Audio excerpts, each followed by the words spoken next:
Hi, everyone. Welcome back to the International Solidarity Pod, which is a podcast that aims to explore current affairs and history related to imperialism, the global south, gender, political economy, and people to people ties. I'm your host, Ashwin.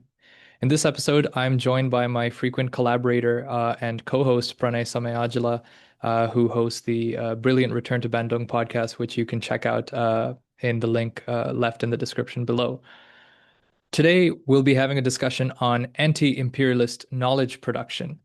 We discuss how the terrain of knowledge and information, ranging from the news to social media to academia, is a highly unequal playing field dominated by the capitalists and the imperialists, and how those of us on the anti-imperialist left, whether we're grassroots organizers, scholars, or podcasters, among others, can better understand this unequal terrain and contest it politically.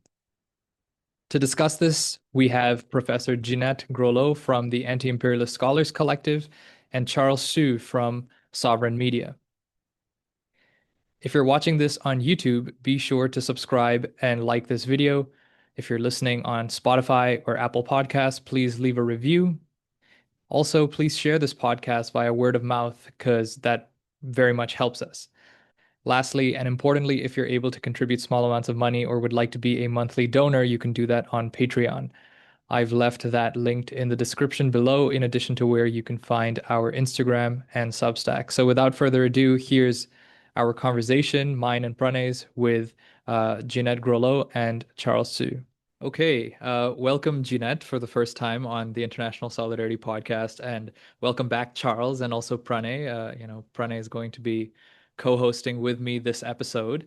Um, thank you again to all of you for making the time. Um, Perhaps unbeknownst to our guests, this episode is taking place at about the 1 year anniversary of having started this podcast. Because it kind of got me thinking about what exactly we're doing here, what really are the stakes of anti-imperialist knowledge production, and how to engage in it, more effectively. I've also been thinking a lot more about this question with the release of Gabriel Rockhill's book, Who Paid the Pipers of Western Marxism, which Pranay and I have covered in a collaborative episode with Gabriel, which you audiences will find linked in the description below. But in his book, Gabriel really maps out the history and political economy of knowledge production that, in fact, knowledge, whether it's produced in the academy, in news media, on social media, or in popular culture or elsewhere, is not neutral, right? Um, it is a crucial terrain of struggle in which the capitalists and imperialists wage class warfare against the rest of us. And therefore, it's on us as anti-imperialists to also contest the terrain of knowledge and information. So, we're here today to help think through the different aspects of this question of anti-imperialist knowledge production. Perhaps we can start, Jeannette and Charles, with a very brief introduction to the initiatives you're affiliated with, the Anti-Imperialist Scholars Collective, ACE, in the case of Jeannette, and Sovereign Media, in the case of Charles. We'll go deeper from there. So perhaps, Jeannette, could you start by introducing ACE briefly? Sure, thank you. And it's a pleasure for us to be here joining this fascinating podcast. And it's a pleasure to join Charles also in this conversation. I want to first say on behalf of ACE that we stand in solidarity to all who today are joining International Quds Day domestically and abroad. Now, I'm a professor of political economy at the City University of New York, and I am a founding member of the Anti-Imperialist Scholars Collective. And what we do is obviously we aim at producing knowledge that analyzes the history of United States empire, its dynamics, its evolution, and we do so aiming to support all anti-imperialist, revolutionary, emancipatory movements around the world. And I'm delighted to be here today with you.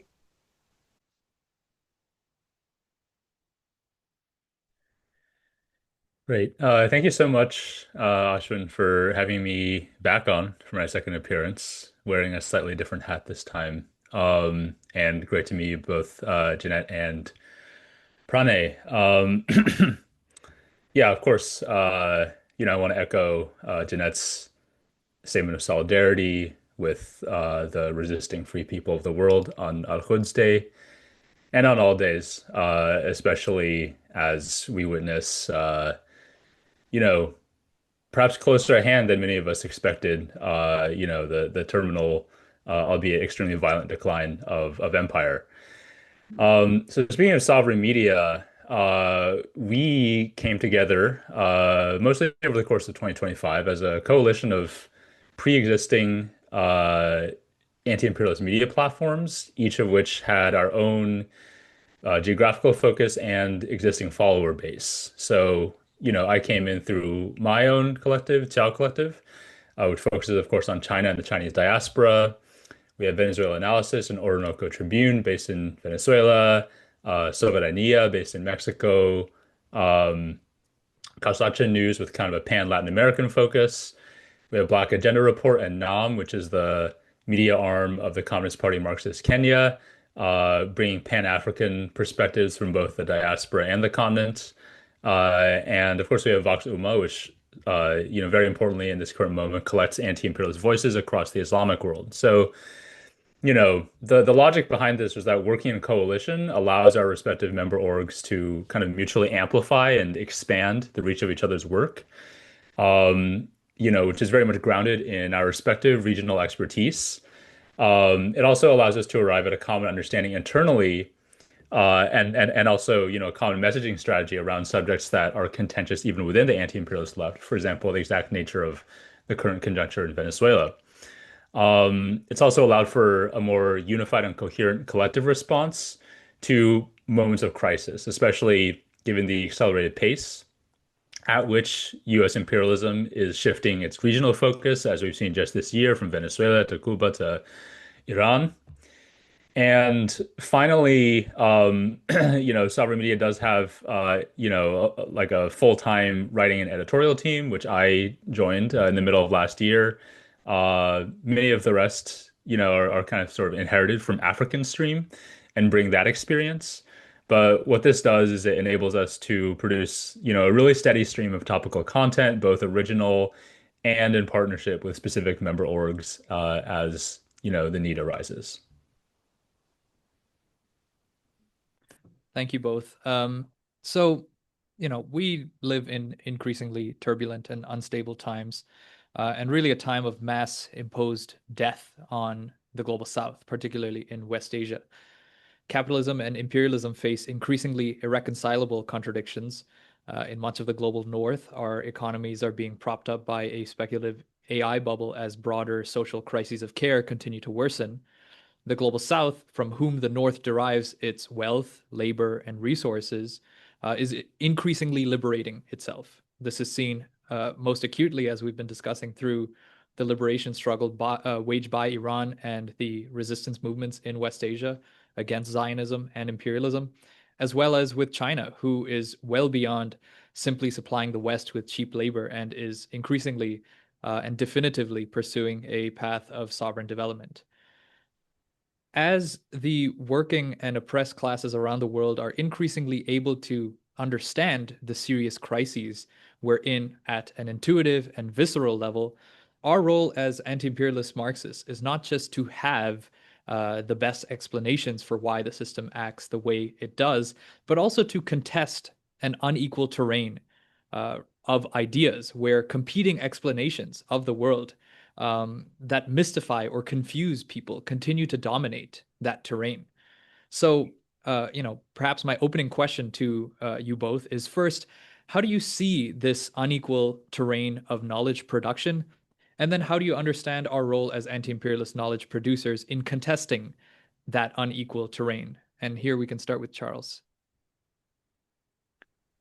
Sure, that's a great question, and I would begin as you did by grounding it in the imperialist and capitalist system of material production, which structures the system of knowledge production in manifold ways in order to ensure its own self-preservation. And the way that this instantiates itself at a global level is, of course, the elite standing of Western academia, as well as its greater material resources, the global linguistic hegemony of English, and of course, very importantly for us, the monopoly ownership of communication platforms by a handful of Western capitalists. And what these, together do is they create analogs of, the labor aristocracy and of local compradors within the knowledge industry, which of course is something that Gabriel Rockhill, among many others, has written about in detail. And in particular, coming as I do originally out of Tau Collective, right? One phenomenon that really has come to the fore in this regard is that all of these dynamics elevate a stratum of what we call native informants among both local and diasporic populations, who basically act as an intellectual fifth column for imperialist aggression against their countries of origin, right? For us, we originated in Tao in many ways out of analysis of how this operates in the Chinese diaspora, but I think it's been even more stark just in this year alone with the Venezuelan, Cuban, and of course the reactionary, unfortunately, like majority in the Iranian diaspora, right? And so I think our goal as anti-imperialists, should be, among others, to challenge and ultimately to delegitimize the otherwise unchecked narrative hegemony that they have, right?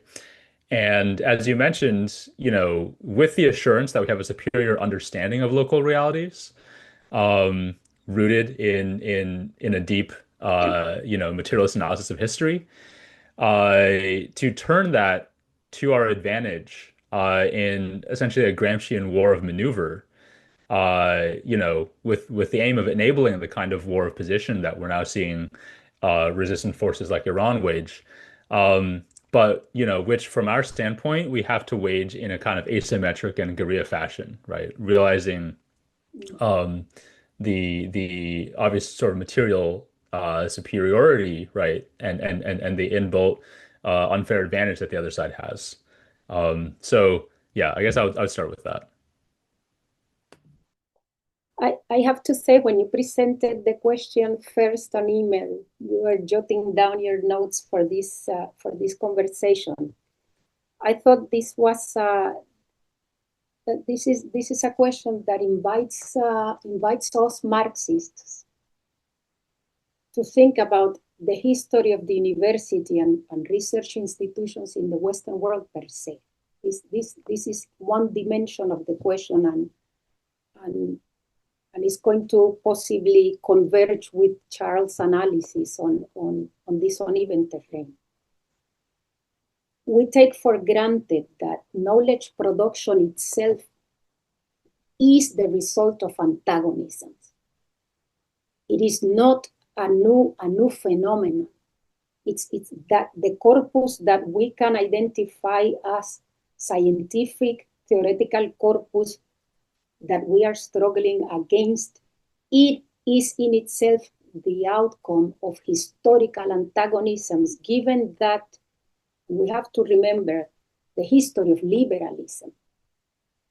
The liberal bourgeois intellectual establishment emerged when liberalism embraced the struggle for freedoms, the struggle for individual rights, the struggle for political rights, the struggle for free trade, when it had to do so in order to annihilate the old feudal monarchical establishment. This is the birthplace and the genesis of what we are going to call today the liberal bourgeois intellectual establishment. Now, the fact that it is the outcome of a struggle that liberalism had to fight, for which liberalism had to assume the discourse and the rhetoric and the instrumentality of rights. The fact that the liberal intellectual establishment is born in this period has tremendous implications for the liberal intellectual establishment today. And by default, it has implications for the work we do, because it is this liberal bourgeois intellectual, this agent in history is going to develop fully the liberal notion of freedom and reason. And the liberal notion of freedom and reason is going to find, obviously, its trenches in universities and research institutions. Now, the fact that today this liberal intellectual establishment is discovering that its golden ally in the 20th century, big capital, its golden ally has abandoned it. This is exactly what we see in the attack by the government, the attack against universities. This is exactly what we are witnessing when we see that institutions of higher education are operating on their austerity mode. It simply means that the liberal bourgeois intellectual establishment now is seeking new allies, the masses, people like us, knowledge producers, which have always been contesting and challenging the instrumentality of empire. And definitely, I think this opens a big question for us with respect to the horizon of possibilities at stake. It's not only the fracture, the fissures of the bourgeois liberal intellectual establishment, desperately seeking for allies. I don't think I ever envisioned listening to Nobel Prize winners in economics talking about the US empire. Suddenly, they have discovered that the United States is an empire. So it does say something about the struggle of this establishment for its own survival, which obviously has tremendous implications for us as knowledge producers, because we need then to decide if we are going to allow this establishment to survive. We can't do that. But we need to be fully vigilant and aware that there is a faction in the anti-imperialist left that is lending its hand to the survival of the liberal bourgeois intellectual establishment. So it is from this perspective that I believe we need to approach this question of uneven terrain of knowledge production. It's those who once dominated knowledge production against the masses are now seeking the masses in order to survive. That's what I propose we take into account. Thank you, Jeannette and Charles. I think both of your respective answers to that question really speak to both the terrain of intellectual production and then of circulation, which are both, I think, integral parts of the larger, superstructure upon which capitalism and therefore imperialism produces and reproduces itself. Jeannette, you're speaking about intellectual production, particularly in the context of the academy. And then Charles, you brought in the media ecosystems, social media, digital platforms, which are increasingly salient, of course, to how these ideas circulate. And both at the level of production and of circulation, I think, ideas are playing a key role in both the reinforcement, but then also the contestation of empire. And to sort of, I guess, pick up on that thread a little bit, I wanted to ask about both of your evaluations of the current state of narrative warfare. For the last 3 years, since October 2023, the beginning of the Gaza genocide, I think we've seen the credibility of the West, of the imperial core, diminish in many ways. And part of that is the credibility of Western media outlets, in particular, thinking of outlets like the New York Times, but really all Western media is complicit in this. And even ordinary people, even not especially political people, I think are increasingly coming to understand the complicity of, media institutions and outlets in the West in whitewashing, in facilitating and downplaying genocide, even just through the use of passive voice, the language which they talk about Israeli versus Palestinian deaths and so on. At the same time, we don't want to overstate the case, and it seems very clear that the information apparatus of empire is very strong. I think we're seeing this with the current war on Iran, which is only made possible because of decades of propaganda against the Islamic Republic, calling it a dictatorship, completely overemphasizing all of the negative aspects of governance and ignoring achievements that have been made and also and just continually to spread this propaganda, right, to demonize the Islamic Republic, and that has created the consent or the tacit approval for this war, even for those, as Jeannette said, who are supposedly on the left in many cases. And we've seen splits in the Palestine movement in the West around the collapse of Syria's government in 2024. We're seeing splits again with the war on Iran and with the government's response to the protests in Iran at the end of last year, beginning of this year. So I guess my question for you all is, how do you make sense of these sort of what seems to be these two different directions? On the one hand, the declining credibility of Western media, and on the other hand, the continued strength of the imperial media apparatus.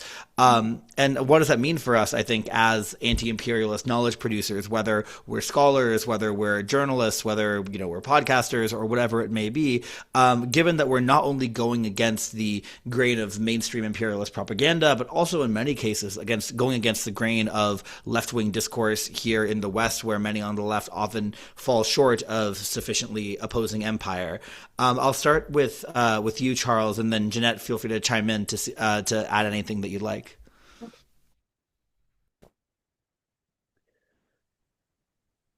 Yeah, absolutely. I think that one way to look at this is that, what we call the compatible left is actually the precise vehicle through which the imperialist propaganda machine launders its preferred narratives for, the large proportion of the population now, especially younger people, that is completely disillusioned with mainstream or legacy media, more than anything else because of its manifest complicity in the Gaza genocide, right? This is to say that a lot of people that we may be in community with, right, in the broader Palestine solidarity movement, however you find it, they may certainly not directly believe what the New York Times, for example, has to say about Palestine or about Iran on the face of it, but they will still invest much more credence in, for example, their Syrian or Iranian diasporic friend, right, who also shares their sort of affective pro-Palestine commitments, has maybe been there with them in the movement, but who, winds up echoing, if not all of the same regime change narratives, then a lot of the rudiments of it, right, in terms of how they characterize the so-called regimes governing their home countries. And what this really boils down to, I think, in material terms, is the profoundly disparate conditions under which the Iranian or the Syrian versus the Palestinian diasporas emigrated to the West and constituted themselves as political subjects there, right?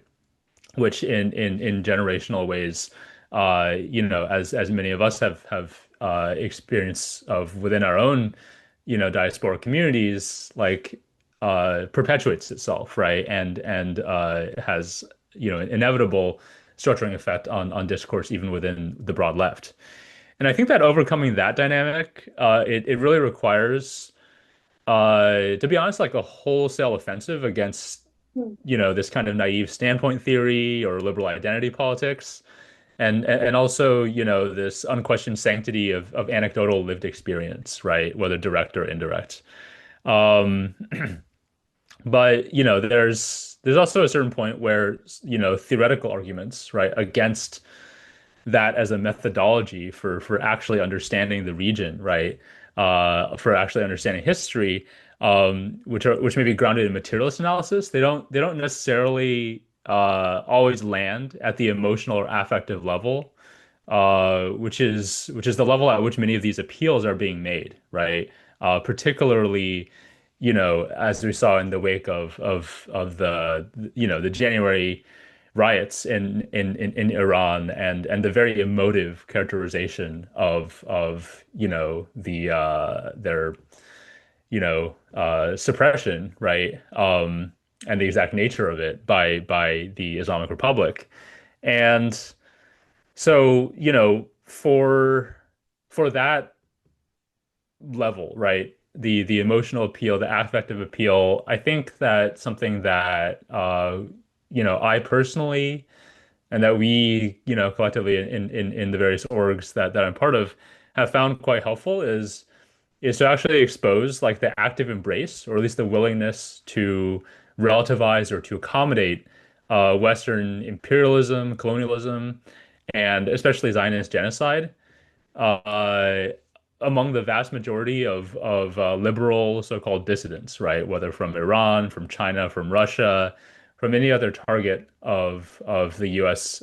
Imperial propaganda machine, because like stripping away the veil, right, and showing, whether these forces are directly materially supported or not by the empire, right? Like the ways in which they accommodate its narratives, right? The way that they like throw, in particular, the Palestinian struggle under the bus, I think is really eye-opening for people. And you can really just go down the list of Nobel Peace Prize laureates, right, from these countries as a start, and go through their abundant corpus of statements about various, Western imperialist interventions, about the history of colonialism, right, and about Zionism, and I think that produces a really sort of damning effect that complements um, arguments that we might make at the level of material totality.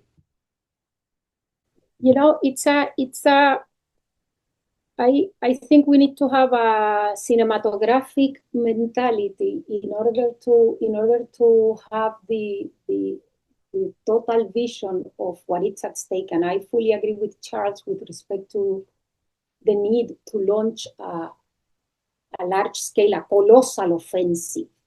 But such colossal offensive has to be grounded in the sort of historical materialist analysis that each one of us in our own anti-imperialist trenches that we are doing. Because, your question, it makes me think of an organic inability of the liberal media to act differently. It cannot do anything other than what it is doing. It is rooted in an entire development of modernization theory, an entire ideological apparatus linked to modernization theory, linked to modern communications. It is doing what it is designed to do. And we need to acknowledge this simple historical truth so that we can begin to delineate the true scale of the problem for people like us. The problem we have is that I agree with everything you both have said. You're absolutely correct. The problem is that, and this is where knowledge production, again, and the liberal crusade on liberal notions of freedom and reason are at stake. The problem we have is that the unspoken wish, as an Argentinian Marxist once put it, the unspoken wish of this liberal establishment historically in the 20th century, the unspoken desire was to join the bourgeoisie class. And given that unspoken desire, its entire instrumentality, its entire actions are driven by that unspoken desire. Now, what it means is that it has an ideological compulsion to mimic the bourgeoisie, to send the messages of the bourgeoisie, to replicate the discourses and the ideologies of the ruling elite, as we have seen with the cases of the news and the media and everything we consume through the mainstream media. So that's one important problem. It's just it is doing what it is designed to do. It cannot do otherwise. So we cannot expect, and this is very important, we cannot expect any redemption period or any act of contrition by the mainstream media. It is not going to happen. The role of anti-imperialist groups like ours is not to reform it, but to annihilate that kind of communication. We have no other option, because reformism is the preface to fascism. And we are witnessing domestically and globally an extraordinary global counter-revolution. There was an American scientist called it in the 1980s, the beginning of a second Cold War, which today obviously has shown in its true dimensions. So this has a lot of implications for how the left positions itself with respect to its conversation with the mainstream press, the liberal media. We have a problem there. We have a problem there, but we have to root it in its own attempts at surviving fascism. It is a contradiction for us. That's one thing with respect to your question. Another thing I want to add is that for people like us, how to deal with this question. This is a question, obviously, that touches upon censorship, and it's a question that touches upon how do we collectively respond to repression. And I know I don't have to give instances of this situation to anyone here, but it means that repression, violence, that we are doing our best to seize the horizons of knowledge that repression and violence open for us. We have to have a dialectical view even of repression, because if we look historically at the greatest Marxists, and I can only speak of the Latin American case because this is the field that I work with. But if we look at the moments of repression in the 1930s, again in the 1970s, again in the 1980s, if we look at the communities of Marxists that left and ended up joining not just the diasporas, as Charles said, but these folks ended up joining anti-imperialist expatriates, anti-imperialist diasporas, enriching the sort of knowledge production that we are all developing and working with. So it's this question of the media and what the media is doing. It's an important question. We are witnessing an unprecedented time in the history of the Western world where the prophecy, the myth, the ideologies of liberal reason and liberal freedom cannot be sustained any longer because the system does not need this ideological instrumentality for capital accumulation to flourish. Global conglomerates of finance capital are dispensing with the need for this ideology. Thank you for that. That's very well said. Jeannette, earlier you had started to talk about the role of knowledge production in academia, in the university. I'd like to kind of focus in on that further. And for this, I have a clip for us and the audience. I'll play it of Gabriel Rockhill talking about the role of anti-imperialist knowledge production in the university. And then, I'd like to get both of your reactions. I do think that tactically it makes absolute sense to use the university in every way, shape, and form that we can to advance our cause. We can use it as a kind of Trojan horse, as an organizing site and as a place for political education. It has its limitations like any site, and those we have to be very vigilant about. And so a second tactic that is equally important and isn't mutually exclusive from the first is developing counter-hegemonic institutions of education, meaning platforms that allow us to collectively educate ourselves outside of the confines and restrictions of the university, like the International Manifesto Group, like what I've been doing with a number of fellow intellectuals and activists in the Critical Theory Workshop and many other platforms that we can point to. These tactics, though, if it be a kind of Trojan horse use of the academy as much as we can, counter-hegemonic educational and political platforms, need ultimately to be linked to an overall strategy. We're not going to be able to have the educational forms that we need if we are either only working, with and against the university, and or developing alternative platforms that always need to survive on a shoestring budget, that are often attacked, that don't have the power and the resources that the ruling class has. The horizon of our struggle needs to be that we need to go in a socialist direction so that ultimately we can develop a socialist intellectual apparatus like the one they have in Cuba that they're trying to destroy, or in China, or in other examples that we could point to, because then we'll have the real state power necessary to fully educate the people, because the tools of education will be in the people's hands. And so I'll conclude by saying, two tactics and one strategy. I'm sure there are other tactics that people could add, but that we need to think about this in terms of the short, medium, and long-term struggle. Okay, so perhaps I'll throw it open from here to get your thoughts on anything he said. I want to start with Jeannette, but maybe I'll preempt this by saying that, I noted his two tactics, one strategy. We will get into the question of strategy toward the end, but his two tactics, just to reiterate this, are: one, the university can be used as a Trojan horse for knowledge production as well as a site of political education; and two, that we need to develop counter-hegemonic educational institutions outside the university as well. So, Jeannette, starting with you, how do you assess the opportunities related to these tactics and some of its challenges?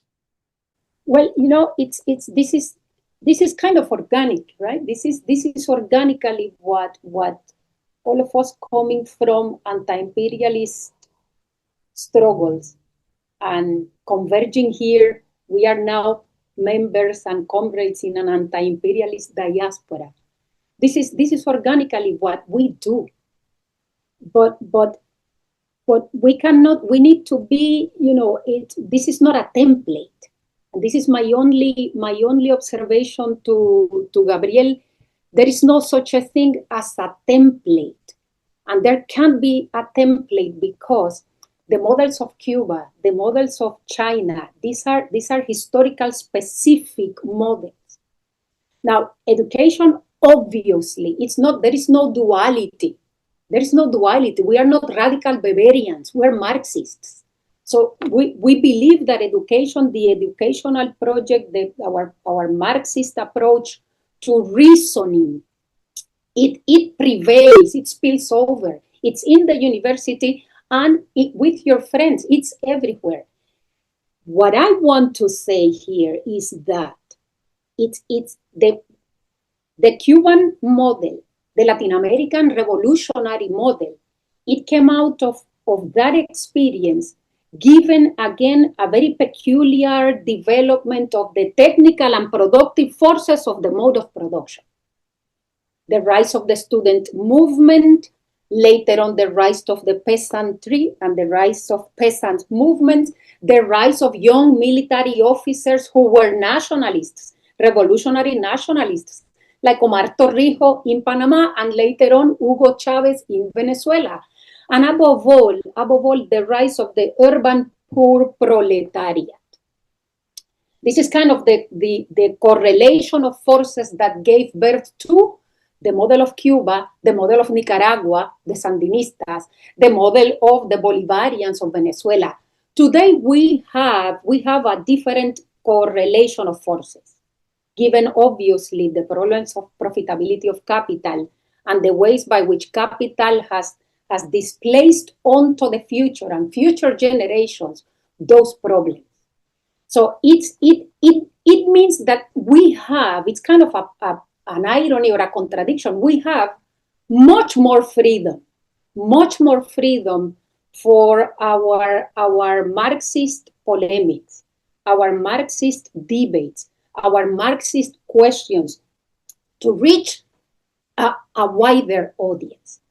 It is fascinating, for example, and we can do so today because we are seizing on the scientific horizon that the mode of production has made available for us. Zoom, the fact that we have Zoom lamps, the fact that we can speak across borders, the fact that we can have an intercontinental dialogue with comrades all over the world. So today we have to get rid of these dialectics, or these false dialectics, the university here and the street and the masses there. No, the forces of production have opened a wider horizon for us to persist and for us to insist upon the sort of anti-imperialist debates and organizing that matters. And I want to add here that we need to seize this horizon. We have no other option. This is going to be our historic gift for our children. This is the best gift we can give them, because no one here is a protagonist of this story. The stories of liberation, the stories of anti-imperialist debates, struggles, anti-imperialist questions, the framing of questions, there is not one single protagonist. We are all here trying to delineate an agenda, and it does require this sort of collective work.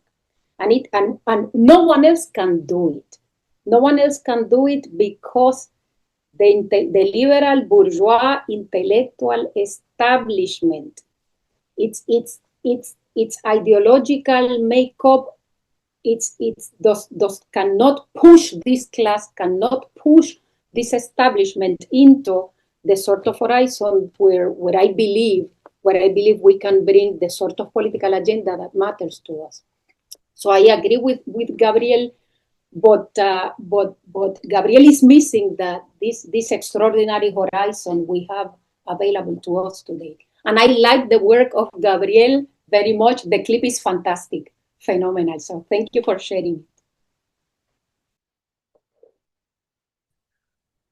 it. Yeah, so Jeanette's concluding note there actually tees up pretty well what I want to say, which is that, sort of as full disclosure, my own academic experience is pretty much entirely in STEM, actually, specifically in physics with a specialization in quantum information.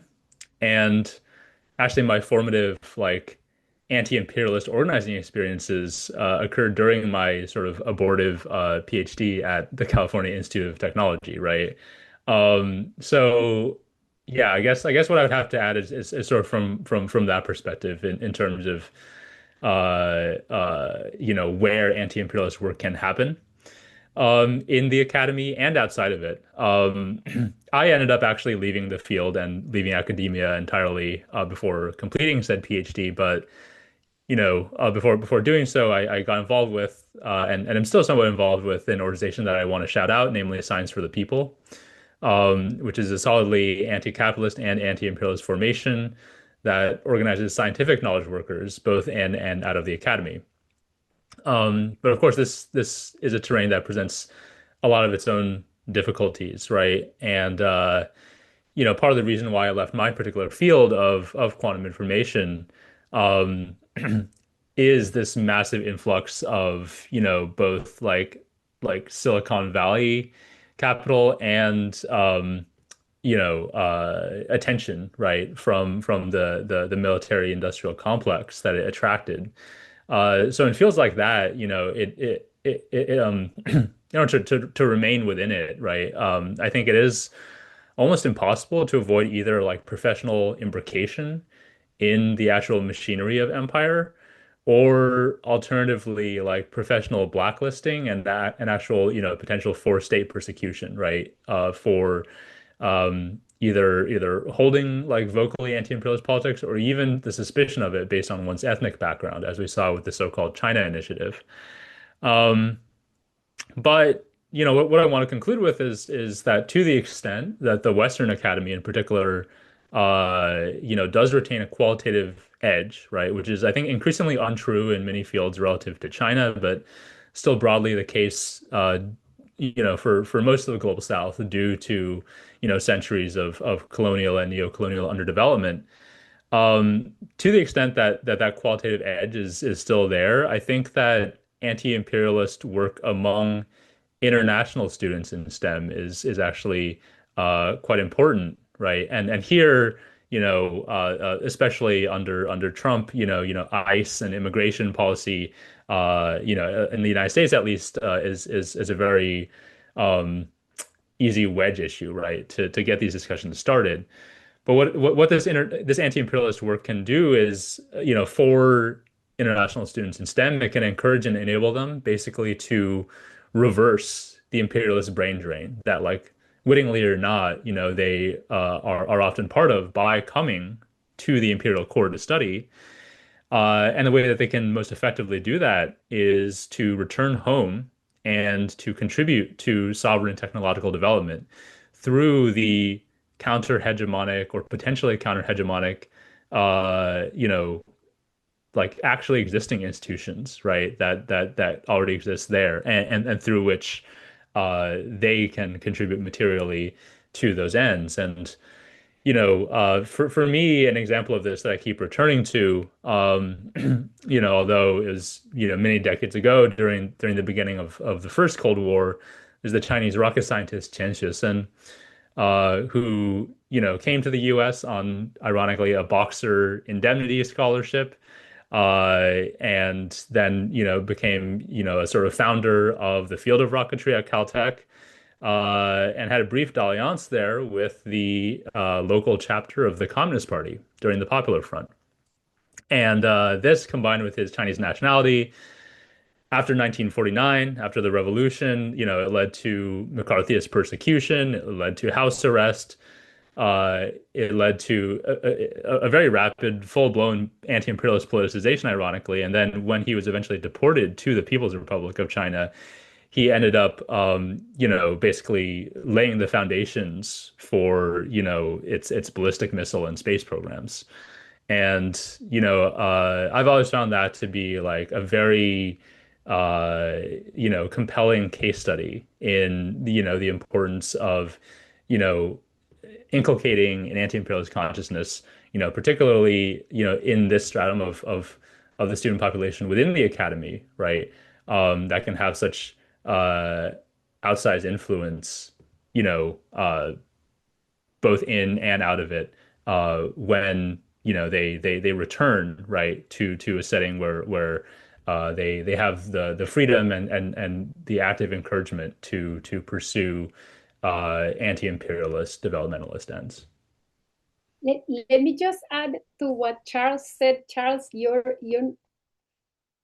thank you for sharing a remarkable story. And I have to say that while I was listening to you describing your background, you reminded me a bit of a very famous Argentinian writer, Ernesto Sabato, who was also a PhD in physics and astronomy, and ended up writing some of the most profound novels. It's just brilliant, but decided to leave that field, and partly struggling with the sort of questions you mentioned. I want to make a commentary about knowledge production and anti-imperialist knowledge production.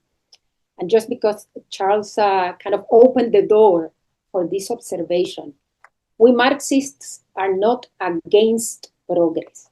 We Marxists are not against economic development. We Marxists are not against scientific knowledge. We produce scientific knowledge. We produce scientific knowledge by seizing the horizon that the mode of production opens for us.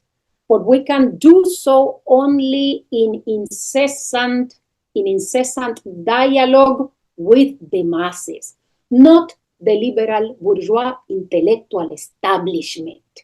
This is what the message I believe we are trying to convey here. We can only advance knowledge, scientific knowledge, a scientific understanding and analysis of the reality at stake by talking to people systematically, debating with people out there, putting our own ideas to the test. This is what we do in the Anti-Imperialist Scholars Collective. And my dear comrades, we have ferocious debates there, disagreements. We have the criticism to one's idea. We Marxists we acknowledge only one empire. It's the empire of criticism. We have to be open for other comrades, other experiences, other anti-imperialist knowledges to nurture our own convictions so that we can all move forward. That's very well said. I want to talk about Western tech now. So, in terms of a lot of the knowledge work that we produce, the circulation is online and very much dominated by Western tech platforms like Instagram, YouTube, Spotify, for us podcasters, which are, of real concern because on one hand, we're trying to reach people wherever they are, but on the other hand, we're still on the enemy's terrain and can instantly get shut down or canceled, really, in significant ways. How should we as knowledge workers go about this dilemma? Even, the way we communicate with one another is all using Western communication technology. So what are some of the ways your organizations are considering this question? How should we go about this dilemma? We'll start with Charles here. Yeah, absolutely. This is a question that we at Sovereign Media definitely wrangle with on a daily basis. And I have to say, I'm grateful that so many of my colleagues, so much of the rest of our full-time team, has prior experience navigating this from their time at African Stream. Which for those who may not remember, was like a highly successful Pan-African anti-imperialist platform based in Nairobi, Kenya, which unfortunately was ultimately like demonetized and forced to shut down by summer 2025 after kind of a concerted smear campaign and a campaign of censorship, which was centered on their allegedly pro-Russian messaging. A classic like agency denial, denying angle, particularly when it comes to knowledge production coming out of Africa, right? But the thing is that out of that, for a lot of the team came an exhaustive style guide of sorts, right? For kind of, specifically avoiding algorithmic and text-based censorship, these kinds of like automatic strikes and shadow bans and so on that come from the use of certain terms.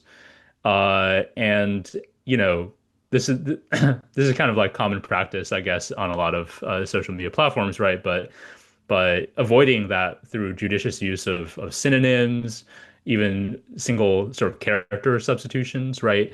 While still getting across exactly the same message.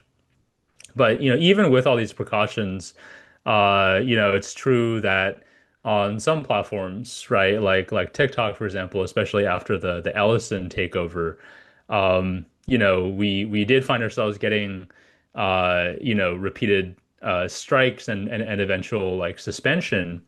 But even that actually was kind of a useful and an informative experience to go through when it comes to, understanding the dynamics of the propaganda machine as it is filtered through these platforms. Because, what we found is that we got these strikes, most of which occurred in fall of 2025, shortly after we launched.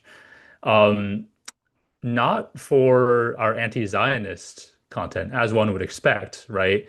But rather for our pro-Venezuela content.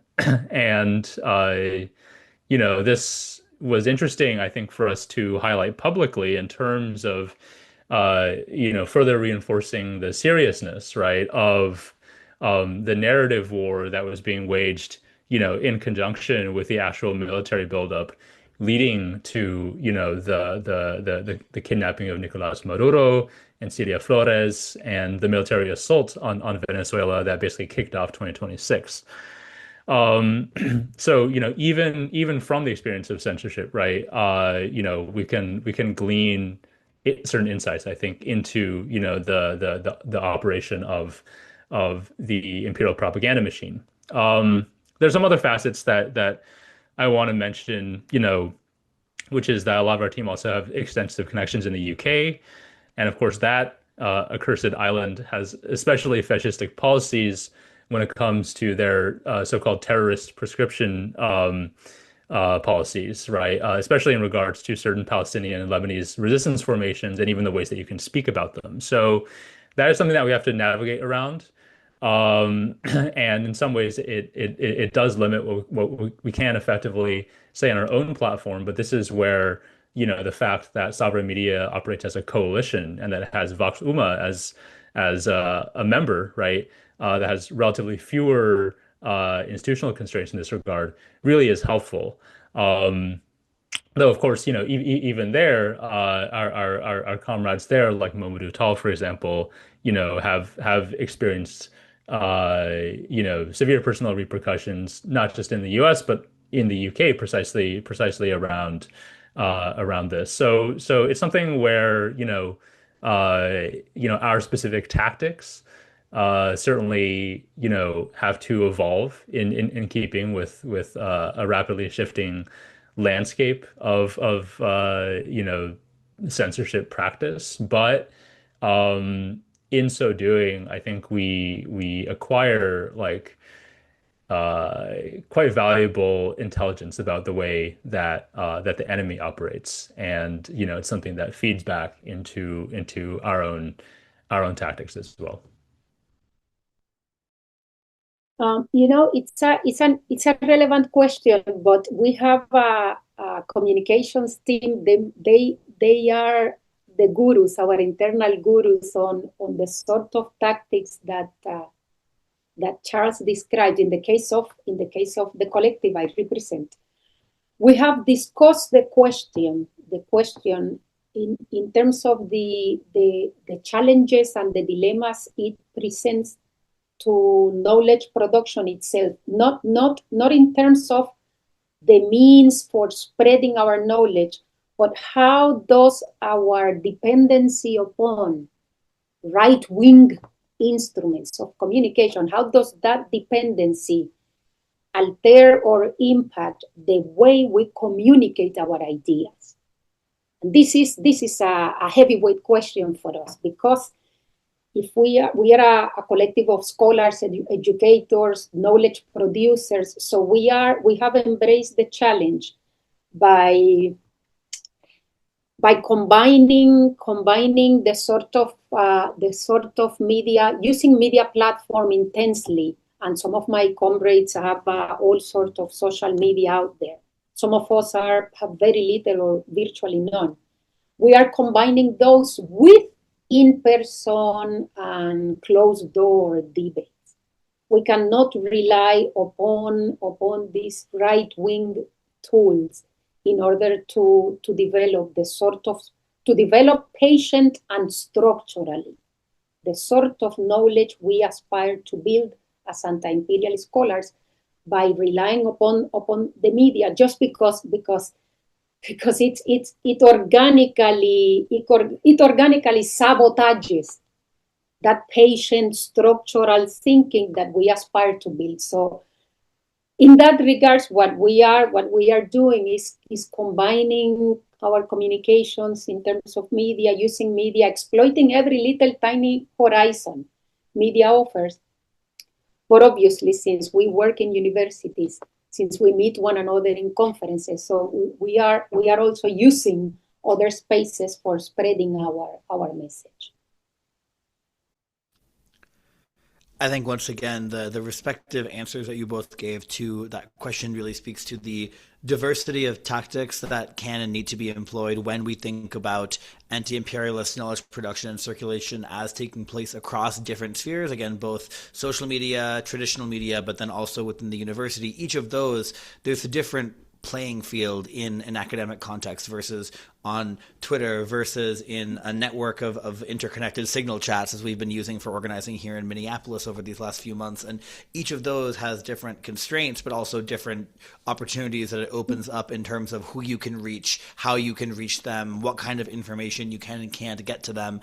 And I think that earlier in the conversation, towards the beginning of this episode, Charles, I believe you mentioned the need to approach our waging of narrative and information warfare as a form of guerrilla warfare in its own right. And I think this is one area where we really see that logic of guerrilla warfare come through very clearly. If the nature of the guerrilla's strategy is to, be nimble, be adaptable to unfavorable conditions, unfavorable terrain, and be creative in the ways in which they're attacking the enemy, I think that very much holds true for the kinds of strategies and tactics we need to employ when engaging in information warfare, particularly given as the contradictions of capitalism and imperialism continue to heighten the risks of repression, the risks of censorship, the risks of being silenced or canceled are only going to continue to increase. And that will take more and more different forms, whether it's demonetization, the algorithm, deprioritizing your content, whether it's losing academic jobs, being denied tenure.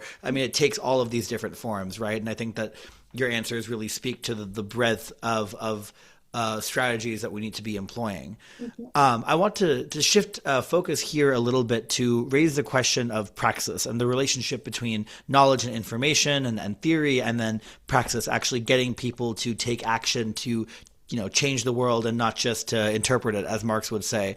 There are, I think, there's maybe a limitation or a tension in the work that we're doing as journalists, as podcasters, as scholars, and so on, where there's a risk of what we produce being limited to the level of consumption. People just consume the information that we're sharing with them. They get smarter, they develop their analysis, but that doesn't necessarily translate into action unless there is a conscious effort to directly connect, knowledge and theory with praxis. So what we really need at the end of the day is for people to not just passively engage with our work, but also to go and do things, whether that is organizing against empire, whether that's, organizing unions in their workplaces. It takes so many different forms. So I'm curious in both of your respective spaces in Sovereign Media and in ACE, how do you think about that question of knowledge production and circulation in relation to actually getting people to take action, to engage in praxis, and bringing people in as active agents or protagonists in history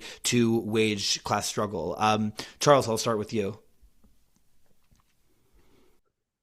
Yeah, that's a great question. And it's, something that, especially since getting into this line of work full time, I've had to wrestle with, because, as you mentioned, we do have to be honest that the very platforms that we use to disseminate our message, to disseminate our content, right, are painstakingly engineered, by their owners, right, by their capitalist owners, to induce precisely this kind of passive consumption, this kind of individualist and atomized subjectivity. And I think in a word, I would say that in fact, you cannot necessarily convert someone into an active agent of anti-imperialist praxis, right, through that medium alone, right? What it lends itself to is modes of action, whether symbolic or concrete even, right? In the case of, for example, individual donations, right, to a cause, or individual donations to mutual aid efforts in Gaza or whatever, right? But nonetheless, efforts that remain, siloed, at the level of individual action, and that kind of reinforce that dynamic, which is ultimately rooted in a liberal subjectivity that we're all socialized into. So, for me, the important thing is to ground the media work that we do in the direct practice, of collective practical organization, right? Ideally, in by putting them in the service, right, of actual mass organizations, particularly in the global South, right? Whether state or non-state, right? But that share this anti-imperialist commitment, that actualize it, and that basically are looking for platforms to disseminate that practice, of concrete on the ground struggle, right? To essentially act as tribunes of the broader movement. And in so doing, I think that within the constraints of media, right, as or the media sphere as such, right, in terms of what we can communicate through this platform, um, in order to inculcate that kind of mentality, right? And encourage our audience to take that extra step of engaging in actual practice as part of a mass organization. Um, it's important to put the emphasis in how we frame, right? Uh, you know, what we cover, right? What we portray in a way that specifically highlights its mass character, that highlights the obstacles, material and ideological, that our comrades are up against, and that actually walks people through in a really honest way, the kind of like grueling um you know labor, right? Collective labor that it takes to achieve these ends, rather than um, kind of going against Amilcar Cabral's dictum of telling no lies and claiming no easy victories and skipping ahead just to the moment of final victory, right? Um, I think in terms of opening the horizon of possibility and inculcating that kind of action, that's really what our orientation is in terms of how we show, these victories against imperialism to have been secured. Our situation is a bit different, and perhaps we have the advantage that we form this collective by pulling together people from different spheres of action. We were all scholars, professors, educators, but we were already engaged in socialist movements, labor unions, the Sanctions Tribunal, and of course, CUNY for Palestine.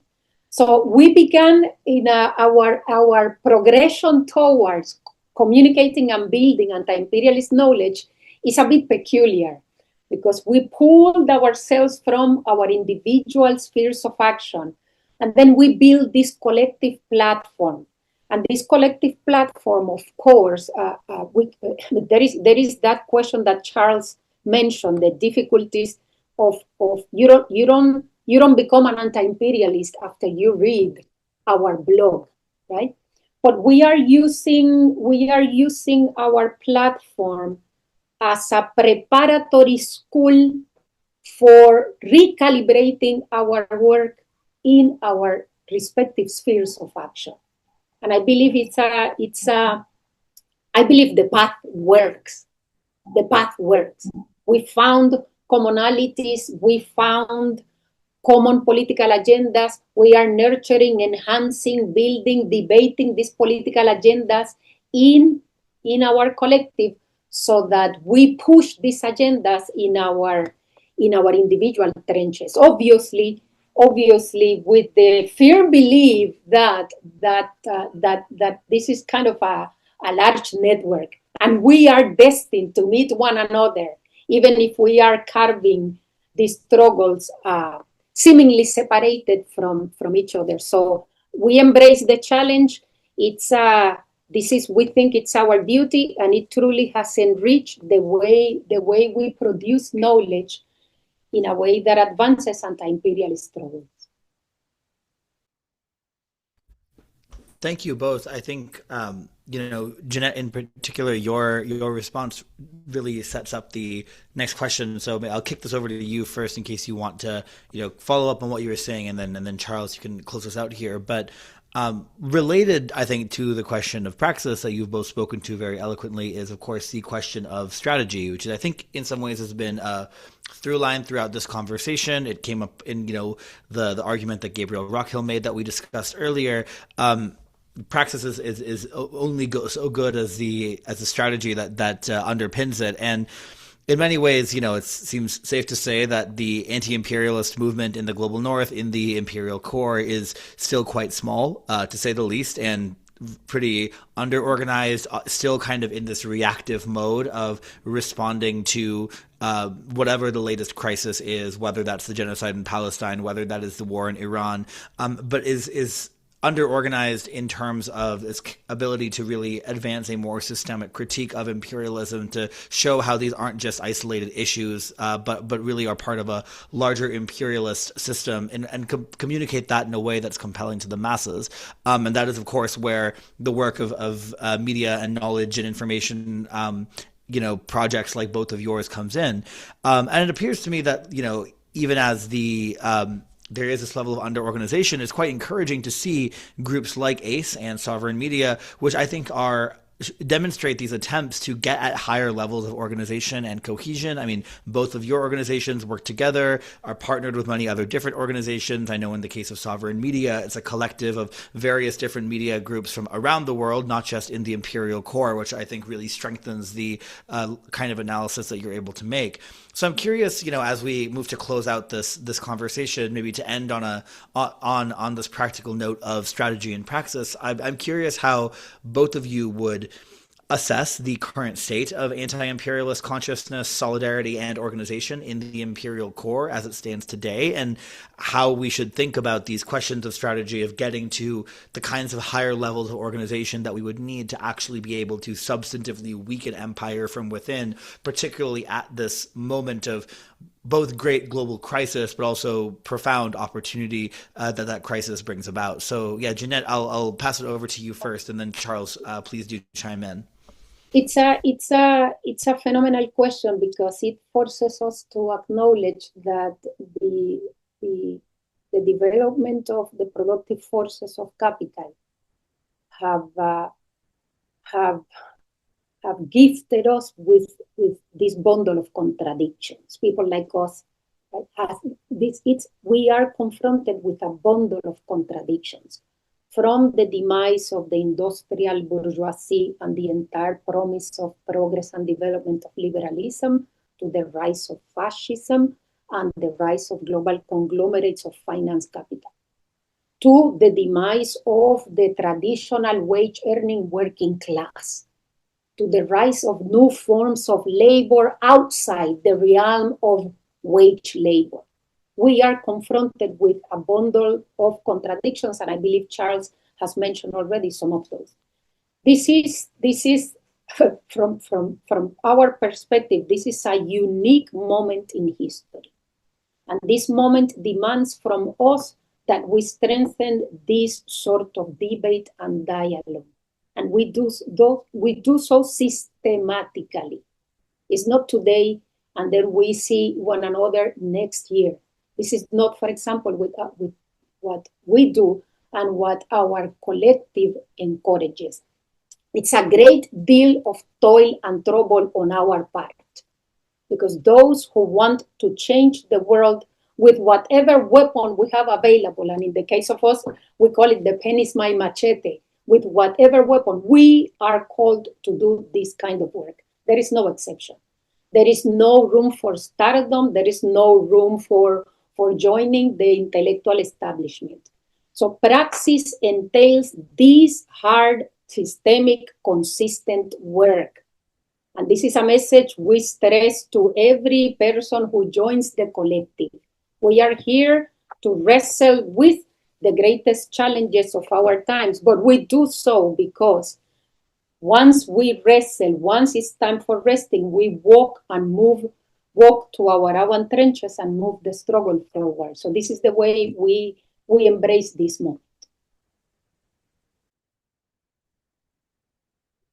Yeah, I definitely wholeheartedly co-sign everything Jeanette just mentioned. And I guess what I would add is that, you know, it can seem a lot of the time, and I think there's a lot of merit to this, right? That, you know, as conscious anti-imperialists, we constitute a beleaguered minority of a minority, right, in the global north.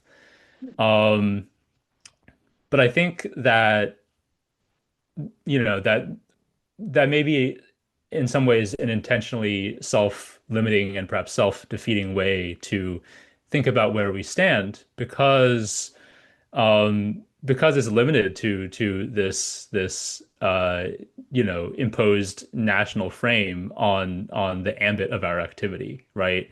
And as you mentioned, Pranay, this is something that we are consciously trying to break out of in sovereign media by, drawing upon, a coalition that is so rooted in many cases, yeah, literally and physically in the struggles of the global South. Um, but we really have to understand ourselves as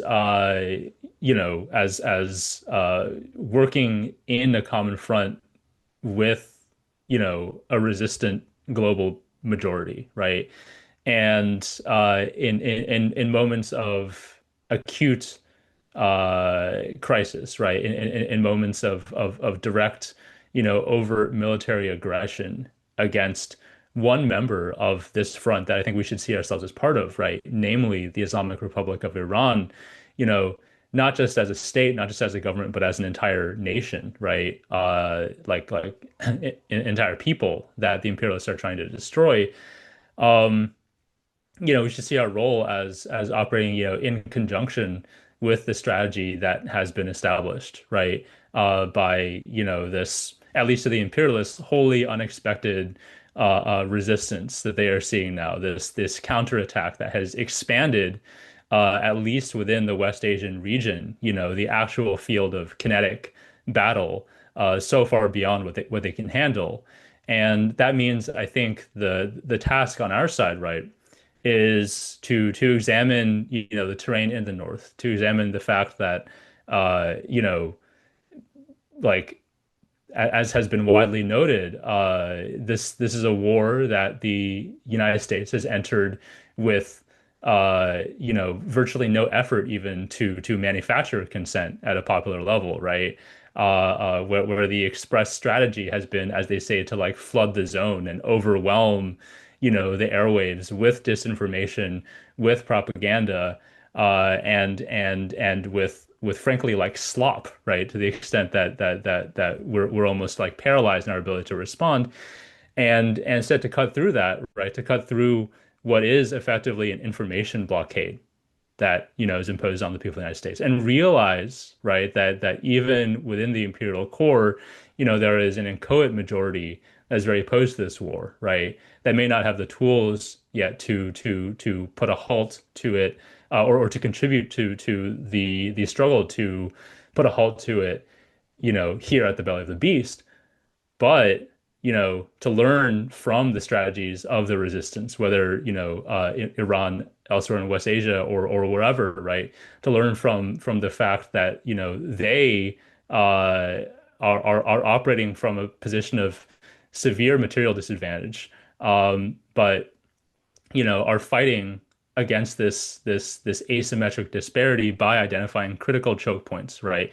That they can control, that they can choke off, with a fraction of the cost to empire, and to start thinking about, okay, like how can we effectively leverage our position, here at home, in order to complement and to amplify that strategy, right? Like what can we learn from the strategy of decentralized mosaic defense in terms of how we organize ourselves?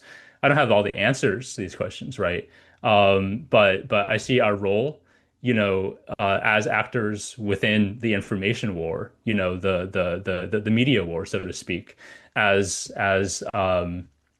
essentially giving a conduit, right, directly to the people who are most actively resisting, and in order to communicate, or to amplify their own communications about their strategy, and to really embed ourselves as part of that, as part of a common front in this struggle to accelerate the terminal decline of the empire. Thank you both for those contributions. This is a good place to leave the conversation. I really appreciate you taking the time to have this conversation. I wanted to bring to the fore the questions of knowledge production, anti-imperialist knowledge production. You both in your organizations, I'm sure, and as we've discussed, deliberate on these questions and are actively connecting it to practice. And so, I wanted to bring you both together from those varying perspectives to have this discussion. And I hope it was generative, not just for us. I know it certainly was for myself, but also for others that might be listening and doing organizing work and anti-imperialist organizing work. And I hope that this conversation has given a sense of depth and dimension to their work and how to further enhance it. So, just to close off, I guess I'd just ask each of you to, whether you have anything to plug, how, you can, how the audience can find your work and the work of your organizations. We can start with Jeannette. Yes, please. It was a delight to meet you, comrades, and to finally see your faces. We follow your work, but now I finally see who you are. You can follow us at the Anti-Imperialist Scholars Collective.com. We have published just recently. We published the new issue of our magazine, The Pen is My Machete.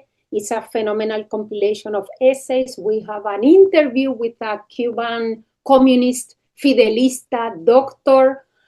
We have extraordinary essays by comrades from all over the world. So please follow us, read our work, disseminate widely, and let's keep the conversation going. Yeah, thank you so much for that, Jeannette, and Ashwin, Pranay, for having us on. Yeah, I just finished reading the recent Pen is My Machete issue as well, and really enjoyed that interview. So definitely co-sign that. You can follow Sovereign Media at I guess the platform where we do have the largest and most complete presence is Instagram, right? Where our handle is at Sovereign Media _ or Sovereign _ Media _ it should be the first result on just searching our name. We're putting out honestly kind of like a flood of content all the time, which I myself find it difficult to keep up with. But there's a lot to keep track of, right? So definitely give us a follow there, and we are always open, for anyone who has their own media platforms, whether as part of an organization or even a more personal project. We're always open to collaboration on like everything that we're putting out. So please do reach out if you'd be interested in that as well. And Pranay, can you let the listeners know where they can find your work and your podcast? Yes, absolutely. My podcast is called Return to Bandung. It's on Spotify, Apple Podcasts, on social media, on both Instagram and Twitter. Handles are at Return to Bandung. I'll send those links to Ashwin to include in the episode description. I also have written quite a lot for various different outlets. I have a Substack, which I frankly don't publish on as much as I would like to, but it's www.culture-shock.xyz. It's called Culture Shock. So you can find some of my writing there. But would mostly want to plug my podcast, which I think of as being complementary to Ashwin's show in many ways. We often interview many of the same guests. We've collaborated on many occasions, including this one. And I think if you enjoy Ashwin's show, I think you'll enjoy mine as well.